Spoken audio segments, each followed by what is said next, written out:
Здравствуйте, дорогие зрители! Продолжаем улучшать мои старые самоделки, и сейчас у нас транспортерчик прямиком из моего детства. Одна из самых старых самоделок, доживших до наших дней. БТР Кейхайдер. На канале он появлялся всего лишь один раз, 7 лет назад, в своей самой изначальной версии. Перечислять изменения я не вижу смысла, потому что с тех времен в нем не осталось ни одной детали, кроме колес. Но при этом ничего и не изменилось. Те же формы, те же функции, те же орудия, только сделаны из более качественных деталей и с соблюдением цветового решения. Добавилась только вот эта сеточка сверху, боковые пластинки и всякие фонарики, поворотники, габаритные огни и все прочие аксессуары, являющиеся неотъемлемой частью любого автомобиля. Основная функция, а точнее даже задача этой самоделки осталась неизменной. Что-нибудь в себе спрятать. Для этого у нее есть два потайных отсека. Вход в первый находится за передними колесами. Это вот такая дверца с правой и левой стороны корпуса. Если ее открыть, вот он, первый потайной отсек.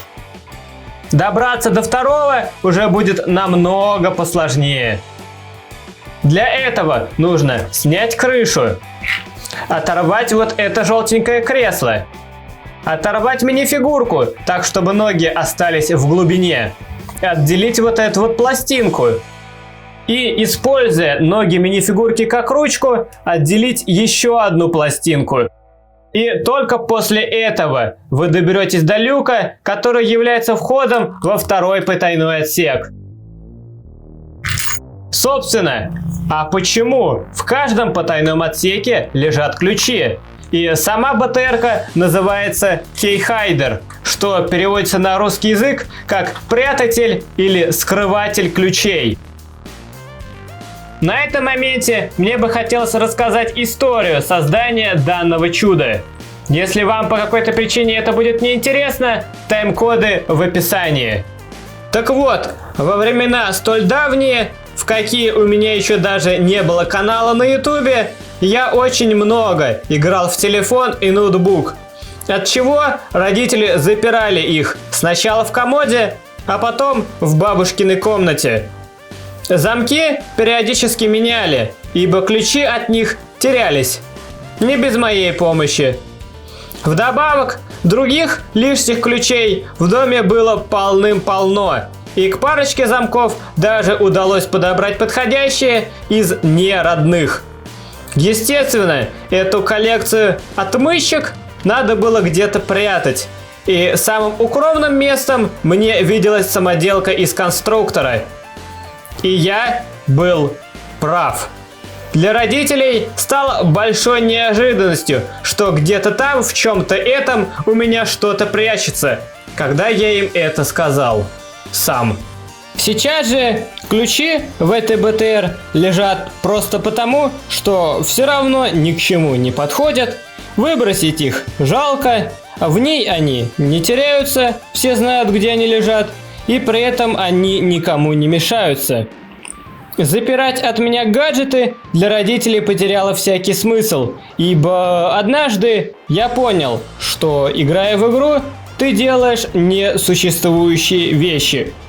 Ты тратишь реальный, жестко ограниченный, невосполнимый ресурс под названием время на пиксели, меняющие цвет. Теперь лишний раз заняться игрой за компьютером или телефоном меня даже тяжело заставить. Да, я понимаю, что это может быть немного странное отношение к игре от современного 22-летнего молодого человека, ну, что поделаешь. Впрочем, хочу сказать, что отношение к самой электронной игре, как к произведению чего-то труда, у меня совершенно иное.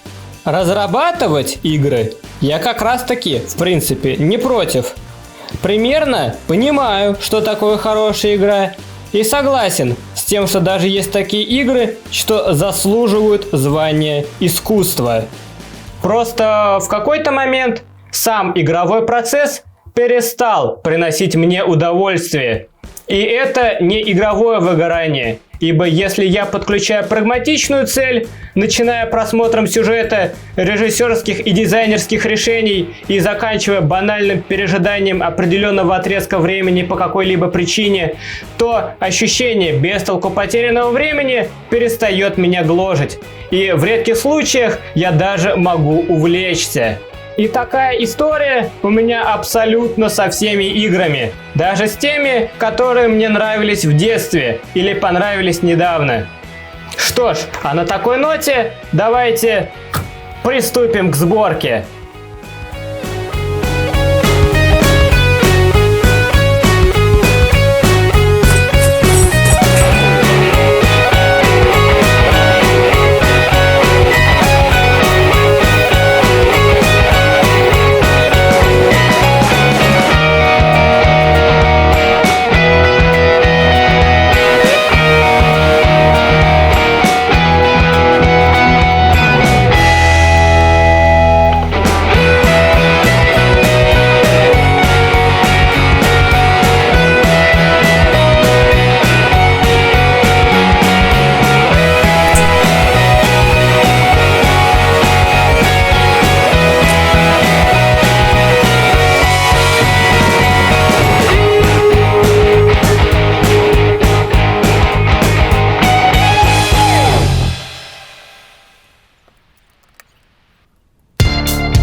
Ну вот и все.